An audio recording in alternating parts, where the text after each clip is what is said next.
una ay XE ay 1. Ang F ay 2. Sa other side naman, ang XE ay 1 at F ay 6. Ang XE ay balance. Ang F naman ay hindi balance. Ang gagawin natin, maglalagay tayo ng number dito. Ito ay tinatawag na coefficient. Maglalagay tayo ng 3 dito. So, 3 times 2 ay 6. Balance na ang ating equation. Sunod, masyadong komplikado dahil may dalawang O sa both side. Unahin natin ang K. Meron tayong 1. Ang O, 1, 1 plus 2, meron tayong 3. Ang H naman ay meron tayong 1. Ang C, meron tayong 1. Ang K dito sa side na to ay 2. Ang O, 3 plus 1 ay 4. Ang H, meron tayong 2. Ang C, meron tayong 1. So, ang ating K ay hindi balance. Ang O ay hindi balance. Ang H ay hindi balance. Ang C lang ang ating balance. Ang unahin natin dito sa side na to, since mas nauna ang K kaysa dito, maglalagay tayo ng coefficient 2. So, 2 times 1, meron tayong 2.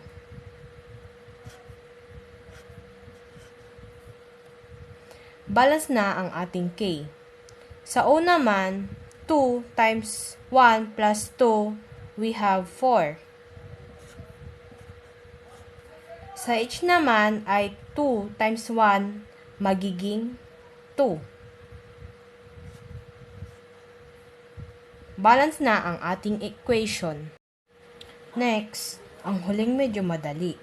Meron tayong AG na 1, H na 2, S na 1. Sa other side, meron tayong 2AG, H ay 2, S ay 1. So, ang hindi balance dito ay AG.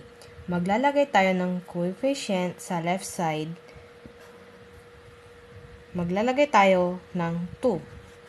2 times 1, meron tayong 2. Balance na ang ating equation. Next, nandito na tayo sa medyo mahirap. Kung mapapansin natin, ay kikita nyo sa right side na merong open and close parenthesis. Ibig sabihin, affected ang nasa loob ng parenthesis ng 3. Unahin natin ang AL. Meron tayong 1. H naman ay 2. S ay 1. O, meron tayong 4.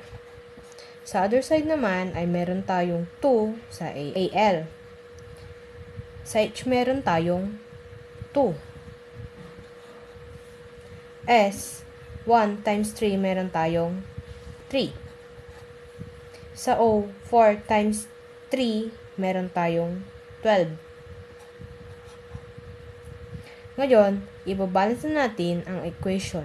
Papansin natin na hindi balance ang lahat. Unahin natin ang AL. Maglalagay tayo ng coefficient na 2. So, 2 times 1, meron tayong 2. So, ang S naman ay hindi balance. Maglalagay tayo ng coefficient dito na side. 3.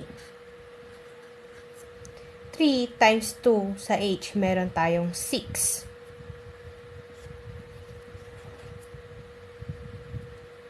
For S, 3 times 1, meron tayong 3. Ang O naman ay 3 times 4 ay meron tayong 12.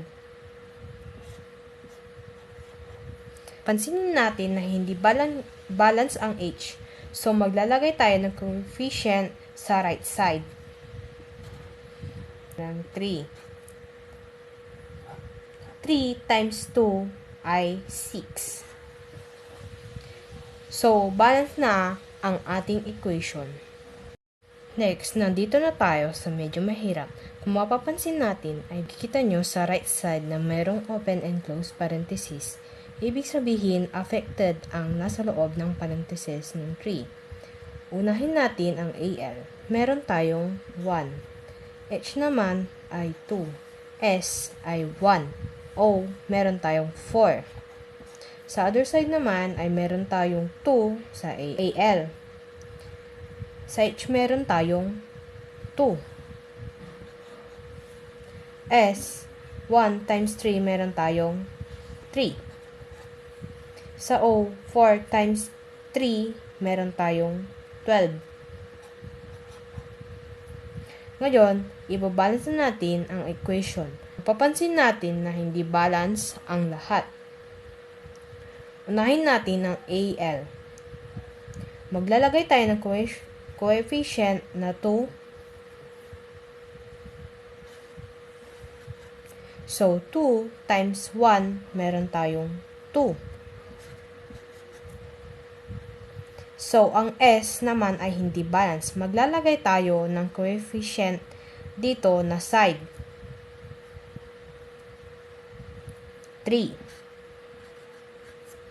3 times 2 sa H, meron tayong 6.